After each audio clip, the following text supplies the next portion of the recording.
mark is when the holding started, and it's going to continue with no arm going up. Shout out Wes McCauley, guy with nails.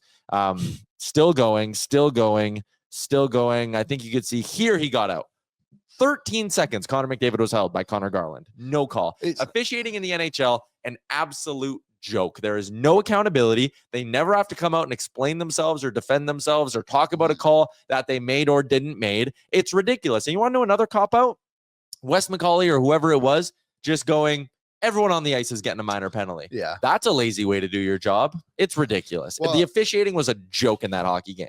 We all know Wes McCauley is there for the cameras. Ever since he started doing that fighting thing, which was funny the first time, and now it's just like become this weird trend around the league that everyone does as if it's like a joke. And he's just there to make a show of it for himself half the time. And yeah, you're right. Like, what are you looking at here? It's actually crazy. And I think there was an interesting conversation, and I tweeted about it too. It's like, hey, maybe just call the hold and it doesn't escalate to a cross-check in the face from both sides of it too. And people were saying, well, the Oilers would have had no time on the power play anyway, so what does it matter? And it's like, that wasn't the point. The point isn't that the Oilers would have won the game if they called Connor McDavid doesn't do that if they're about to get a power play. No, and Bouchard, you can see it at the front of the clip when McDavid starts to get hold. He shoots the puck. Like, I'm sure he shoots it a little bit differently. I'll just pass it straight to Vancouver if or Connor McDavid can get the puck in one of the final 13 seconds. Yeah, and it's just like it's honestly crazy. And the league did this to themselves. And look, like, we're not sitting here and saying, well, McDavid's an innocent man. He's pretty obvious he cross-checked him in the face, but that wouldn't have happened if the referees had just made the decision of like, oh, that's a clear holding penalty. Look how quickly he is to call that one too. And the thing is, like, it's blatant. Like we said, holds a hold. 13 seconds he was held on the ground for. Like, absolutely ridiculous. Also, let's talk about plays that could result in injuries, and let's talk about protecting the stars. What do you think has a higher chance of resulting in an injury? McDavid giving a cross-check to Garland, which undoubtedly hurts a lot. 100%. But he's not breaking his jaw on that play. No. Adrian Kempe sweeping out the leg of Connor McDavid, that'll hurt a guy. In fact, it has hurt a guy because the LA Kings hurt Leon Draisaitl 2 playoffs ago doing the exact damn thing. Yeah. And the league doesn't give a shit. The league does not care about protecting its stars. The league has never cared about protecting its stars. Penalties drawn per 60 minutes. We'll take out players who have played under 10 games. So guys who played 10 games or more this season, penalties drawn per 60 minutes. Where do you think McDavid ranks in the league? Oh, he's got to be like, I'm going to guess like 237. 197th in the NHL. 97. Crazy. That is...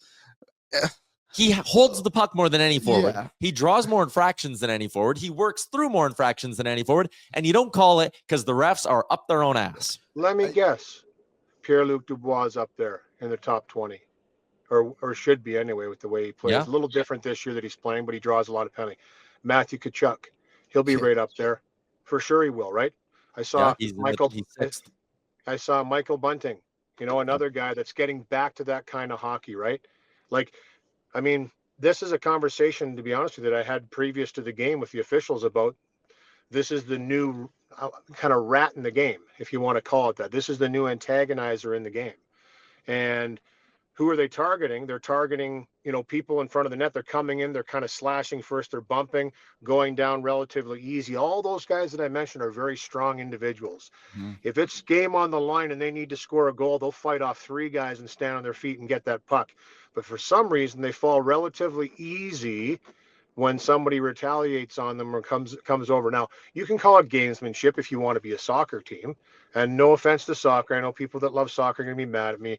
I love the game. I don't like the embellishment. I don't like that part of it. Because I've always felt it takes away from the skill and the excitement of the game. I like hard hockey, though. I do. I don't mind competitive hard hockey. And I don't mind guys battling and going at it. For me, the Garland thing for me, he was desperate. He was trying to take out the best player in the game, the best player on the ice, and guess what? He was allowed to do it. So Connor took it into his own hands. That's the question we need to be asking ourselves, though, is how is he able to do that against the best player in the game and get away with it?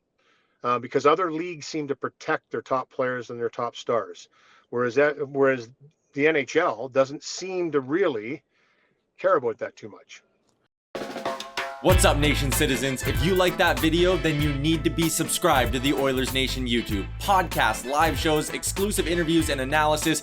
Everything you need from your favorite voices at Oilers Nation. And you don't want to miss any of it, so hammer that subscribe button.